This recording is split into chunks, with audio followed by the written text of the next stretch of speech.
Okay, hey guys, so I'm going to try my first lesson while we're in this remote learning and see how it goes. So this was related to the stuff that I put online earlier today about determining if the rates are equivalent or not.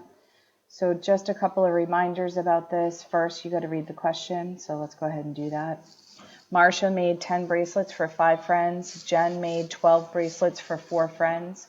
Are these rates equivalent? And explain your reasoning.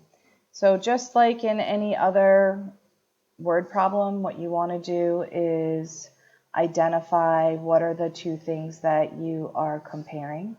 So we know that we have Marcia. She made bracelets. She made 10 bracelets for 5 friends. So I know that I'm comparing bracelets and friends. I know that Marcia made 10 bracelets for 5 friends.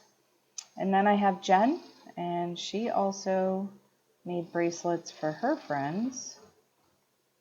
So we're going to compare the bracelets to friends for Jen. And I know that the question told me that there are 12 bracelets for 4 friends.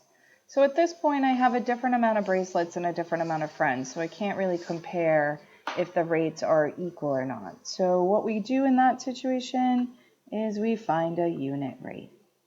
And we know that a unit rate is when a rate is over 1. So here we go. We're going to turn these into a rate over 1. At this point, we also know that this line between the numerator and denominator means divided by. So 10 divided by 5, that's 2. And 12 divided by 4 is 3. And so now that I have the unit rate of comparing how many bracelets per friend that is, I know that Marcia has 2 bracelets for 1 friend and Jen has 3 bracelets for 1 friend. Then I can explain that these are not equivalent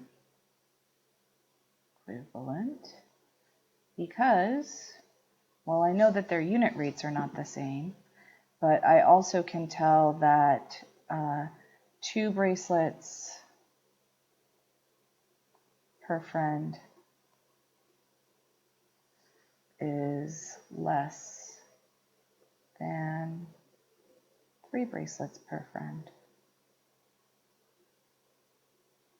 I guess it would help if I spelled things right, but we know that that's not my strength.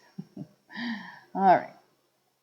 So I hope that's a good reminder for you about how we were doing, trying to determine if rates were equivalent or not. Miss you guys. See you soon.